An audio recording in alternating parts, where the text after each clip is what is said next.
নবীজি সাল্লাল্লাহু আলাইহি ওয়াসাল্লামের এই ঘটনাটি পড়ার পর আপনি নিজের অজান্তেই হেসে ফেলবেন। একদিন এক দরিদ্র মানুষ নবীজি সাল্লাল্লাহু আলাইহি ওয়াসাল্লামের জন্য একগুচ্ছ আঙুর উপহার আনলেন। নবীজি সাল্লাল্লাহু আলাইহি ওয়াসাল্লাম হাত বাড়িয়ে আঙুরের গুচ্ছটি নিলেন। তারপর মানুষটির সামনে তিনি আঙুরের গুচ্ছ থেকে একটা আঙুর ছিঁড়ে নিজের মুখে নিলেন এবং আঙুরে কামড় দেওয়ার পর তিনি খুশি হয়ে হেসে উঠলেন। এরপর হাসি মুখে দরিদ্র মানুষটির সাথে গল্প করতে করতে একটা একটা করে নবীজি সাল্লাল্লাহু আলাইহি ওয়াসাল্লাম সবকটা আঙুর খেয়ে ফেললেন। নবীজি সাল্লাল্লাহু আলাইহি ওয়াসাল্লাম সবগুলো আঙুর খেয়েছেন দেখে দরিদ্র মানুষটি অত্যন্ত আনন্দিত হলেন। তিনি ভাবেননি যে নবীজি সাল্লাল্লাহু আলাইহি ওয়াসাল্লাম তার আনা আঙুর সবগুলো খাবেন। দরিদ্র মানুষটি পরম আনন্দ নিয়ে একসময় সেখান থেকে বিদায় নিল।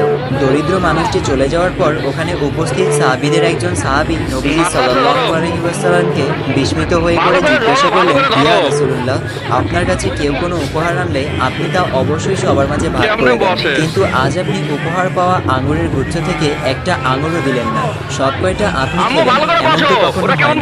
সাহাবীদের কথা শুনে নবীজি সাল্লাল্লাহু আলাইহি ওয়াসাল্লাম হাসলেন। এরপর জবাবে তিনি যা বললেন তা অসাধারণ শিক্ষণীয়। নবীজি সাল্লাল্লাহু আলাইহি ওয়াসাল্লাম ওখানে উপস্থিত সমস্ত সাহাবীদের উদ্দেশ্য করে বললেন, আঙুরগুলো তোমাদের না দিয়ে সবকটা আঙুর আমি এজন্যই খেয়েছি যে আঙুরগুলো খুবই টক ছিল। যদি তোমাদের দিতাম তবে আঙুর খেতে গিয়ে আচমকা টকের তীব্রতায় তোমরা মুখ বিকৃত করতে। এতে দরিদ্র মানুষটি বুঝে যেত যে তার আনা আঙুরগুলো ভালো হয়নি, এতে সে কষ্ট পেত।